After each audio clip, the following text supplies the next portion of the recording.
Frank Miller had lived in the same suburban neighborhood for more than a decade. To anyone watching from the outside, he looked like the model of stability, a police officer with a solid career, a wife who kept their home immaculate, and two children who attended good schools. His neighbors waved when he drove past in his patrol car, and the local community often spoke of his dedication to law enforcement. On the surface, there was no reason to doubt him. Yet beneath that neat exterior lay a man who carried a bitterness that most people never saw. His prejudices ran deep, masked behind polite greetings and professional uniforms, and they quietly shaped the way he treated others both on and off duty. When Alisha arrived, everything began to change. She was young, confident, and carried herself with a quiet determination. Moving into the house next door, she immediately drew attention from the neighborhood. Some admired her independence, while others whispered about her choice to live alone. Frank noticed her right away. At first, he told himself it was simple curiosity, the natural awareness of a new neighbor. But soon his interest grew sharper, lingering longer than he admitted even to himself. Frank began to invent small excuses to notice her. He paid attention to the times she left for work, the days she shopped for groceries, and the hours when her lights stayed on late at night. What unsettled him most wasn't simply her presence, but the way she seemed untouched by the invisible barriers he carried inside. She lived her life without fear of judgment, something Frank couldn't reconcile with his own rigid ideas about race and control. That contradiction fascinated him. He despised what she represented, yet he couldn't stop himself from watching. His uniform became a tool for that fascination. Whenever he had the chance, Frank lingered near her property, presenting his presence as a form of protection. A casual wave from the driveway, a polite comment about neighborhood safety, a mention of recent patrols, all of it seemed harmless on the surface. But each interaction deepened his hold over her, giving him the sense of power he secretly craved. His role as a police officer allowed him to move freely, unquestioned, and he used that authority to justify his interest in ways that seemed legitimate to everyone else. To his wife and children, nothing appeared unusual. They saw the same father figure, the same man who put on his uniform each morning and returned late at night. But even at home, cracks began to form in his mask. He was more distracted, more irritable, and less attentive to the people who depended on him. His wife noticed the change but brushed it aside as work-related stress. The reality was far more dangerous. Frank was slowly allowing his obsession to overshadow every part of his life. The neighborhood remained unaware of the storm brewing behind closed doors. To them, Officer Miller was still the dependable cop next door. But in his own mind, he had already crossed the line. His fascination with Alisha wasn't simply a passing interest. It was the beginning of a secret that would one day unravel his entire world. Frank's interest in Alisha soon transformed from distant observation to active pursuit. What began as small gestures, friendly waves, and casual mentions of safety concerns slowly evolved into carefully planned encounters. He told himself that each step was harmless, that his presence in her life was natural, even necessary. But beneath the polished veneer of his actions was a hunger he could no longer control. The authority of his badge gave him the perfect excuse to appear at her doorstep, offering reassurance about neighborhood crime or asking if she had noticed anything unusual nearby. To anyone else, it might have looked like a dutiful officer doing his job, but Frank knew better. He wasn't protecting her. He was positioning himself to be a part of her world. Alisha, new to the area and unaware of the darkness in his heart, saw him as a helpful neighbor. His uniform suggested reliability, someone she could trust in a community where she still felt like an outsider. At first, she thought little of the extra attention. A neighbor dropping by, checking in, and showing concern for her safety didn't raise alarms. But Frank fed off this trust, twisting it into something more personal. Each time she smiled politely or thanked him for his concern, he took it as a sign that his presence was welcome. His obsession with control deepened, and soon he convinced himself that she needed him more than she realized. The affair began quietly, almost like a secret arrangement that neither had spoken into existence. Frank engineered moments that pulled her closer. A late-night knock on her door under the pretense of reporting suspicious activity, an offer to help carry in her groceries, extending the conversation longer than necessary. Gradually, these small encounters shifted into private meetings where the lines of professionalism and morality blurred beyond repair. Frank felt untouchable in these moments. His role as a police officer shielded him from suspicion, while his growing influence over Alisha fed his ego. For Frank, the affair was never rooted in affection. It was about possession, about bending someone else's world to fit his own distorted needs. He enjoyed the secrecy, the double life, and the thrill of breaking the very codes of conduct he was sworn to uphold. Alisha, caught in his orbit, was unaware of the storm gathering behind his controlled exterior. She believed she was forming a connection with someone who cared for her, Not realizing that she was stepping into a trap designed by a man who measured worth through dominance and prejudice. Every secret meeting became a risk, yet Frank only grew bolder. He made excuses to leave his home, lying to his wife about overtime shifts or emergency calls. With each lie, his web of deception spread wider. He thought he could keep the compartments of his life separate: dutiful officer, family man, secret lover. But the walls between them were beginning to crack. The affair fed his desire, but it also planted the seeds of his downfall. He had built a fragile empire of lies, and one careless slip would be enough to make it collapse. The secrecy of the affair could not last forever. At first, Frank believed he could juggle the pieces of his life without consequence, but the cracks began to appear faster than he expected.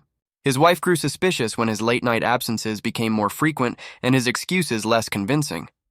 She noticed the smell of unfamiliar perfume on his clothes, the way he avoided her eyes when she asked simple questions, and the short temper that erupted whenever she pressed for answers.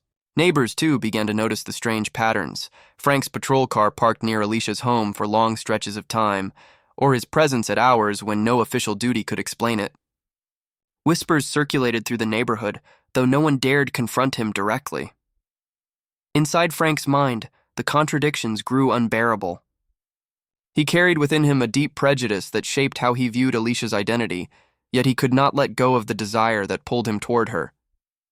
This conflict twisted him into knots. When he was with her, he felt powerful and in control, but when he was away, he despised himself for crossing the boundaries he claimed to stand for. The clash between his public image and private obsession hardened into resentment. Instead of admitting responsibility for the choices he had made, Frank projected blame onto Alisha, convincing himself that she was the one who had endangered his stability. Alisha, meanwhile, began to sense that something was wrong. What had started as secret companionship began to feel heavy, shadowed by Frank's volatility. He was no longer just the attentive neighbor who offered protection. He became possessive, controlling, and increasingly angry when she pulled away. The warmth that had lured her in was replaced by threats disguised as warnings. She started to fear the uniform he wore, realizing that his authority was not just symbolic, but something he could use against her if she tried to escape. For Frank, every suspicion from his wife and every whisper from his neighbors pushed him further into paranoia. He imagined scenarios where his affair would be exposed and his career destroyed. His colleagues might discover his hypocrisy, his wife might leave him, and the community that once respected him would see him for what he truly was.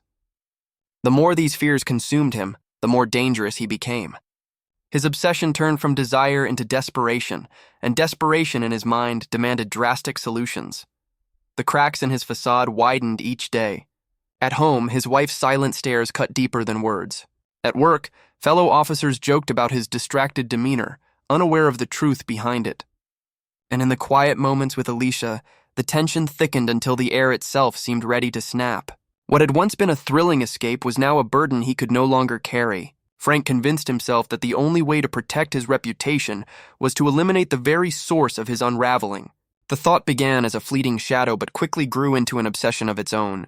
The line between secrecy and violence had been drawn, and Frank was inching closer to crossing it. Frank's life reached its tipping point on a night that began like any other. The tension in his home had reached unbearable levels. His wife had finally voiced the suspicions she had carried for months, confronting him with pointed questions and quiet accusations. Her words cut through the fragile web of excuses he had spun. For the first time, Frank felt cornered. The life he had built, the career, the reputation, the family, was slipping from his grasp. His wife's mistrust became a mirror reflecting the truth he could no longer deny. To Frank, it felt like his carefully guarded secrets were seconds away from spilling into the open. With paranoia pulsing through him, he drove to Alicia's house under the cover of darkness. What had once been the source of his escape now felt like the epicenter of his downfall. Every glance from a neighbor, every question from his wife, Every distracted comment from a colleague seemed to point back to her. In Frank's mind, Alisha had become the reason his life was unraveling. The desire that had once fueled his obsession now burned into anger. His contradictions, his prejudice, and his fear fused into a single, violent impulse. Inside her home, the atmosphere was thick with unease. Frank's presence was different now. He was no longer the neighbor checking in or the officer offering protection. He carried himself with a sharp edge, his movements hurried, his voice low and charged with rage. He accused her in silence, his thoughts louder than any words. To him, Alisha was not a woman with her own life and choices. She was a problem to erase, a secret to bury. His fixation on control had reached the point of no return. The confrontation spiraled quickly. Frank's paranoia left no room for reason, no space for the humanity of the person in front of him. He had spent months compartmentalizing his life, hiding behind lies and authority, but in that moment everything collapsed. The badge on his chest, once a shield of respectability, meant nothing. The man who had sworn to uphold the law crossed into lawlessness with deliberate cruelty. What followed was swift and brutal. Alisha's life was taken in the same neighborhood where she had once hoped to find safety. Her home, which had been a place of new beginnings, became the scene of an unforgivable act.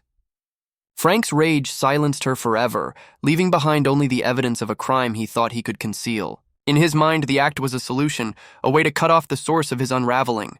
Yet in reality, it was the final nail in the coffin of the life he had tried so desperately to protect. When it was over, Frank stood in the aftermath of his own destruction. The silence in the room was deafening, the weight of his actions pressing down on him like a tidal wave. For a moment, he believed he could still control the narrative, that he could stage the scene and walk away without suspicion.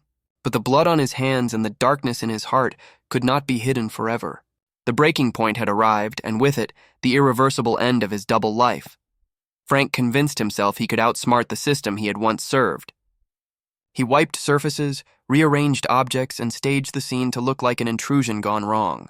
His years as a police officer gave him knowledge of investigative routines, and he believed that insight would protect him. He left Alisha's house certain he had covered his tracks, confident the uniform he wore each day would shield him from suspicion. But even the most careful plans carry flaws, and Frank's arrogance blinded him to the details he missed. The first cracks in his cover appeared almost immediately. Investigators noted inconsistencies in his story when questioned about his whereabouts. Neighbors remembered seeing his patrol car outside Alisha's home more times than seemed normal. His wife, embittered and betrayed, shared her suspicions with detectives, unwilling to protect him from the consequences of his secrets.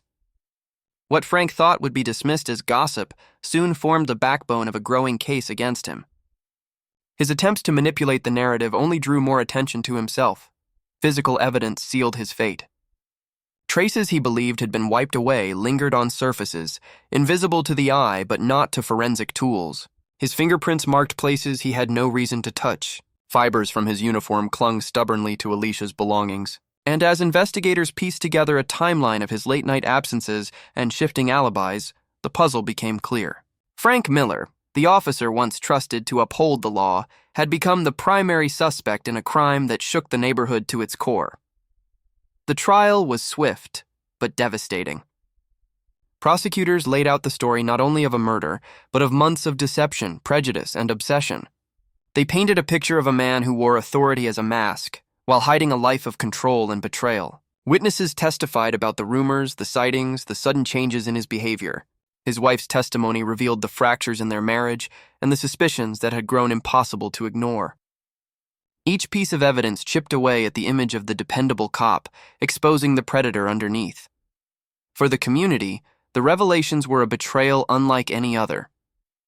They had trusted Frank, looked to him as a figure of safety, and now they learned he had weaponized that very trust to exploit and destroy. Alisha's name became a symbol of a life cut short by corruption and hatred, while Frank's became synonymous with disgrace.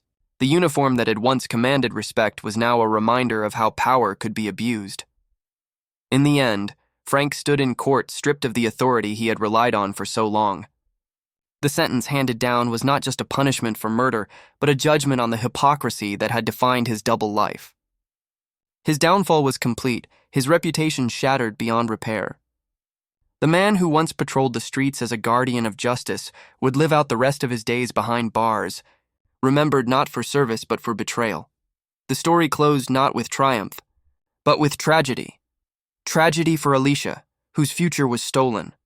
Tragedy for a family left broken by lies. And tragedy for a community forced to reckon with the darkness hidden in plain sight. The fall of Officer Frank Miller stood as a chilling reminder that sometimes the greatest dangers come not from strangers, but from the people we are taught to trust the most.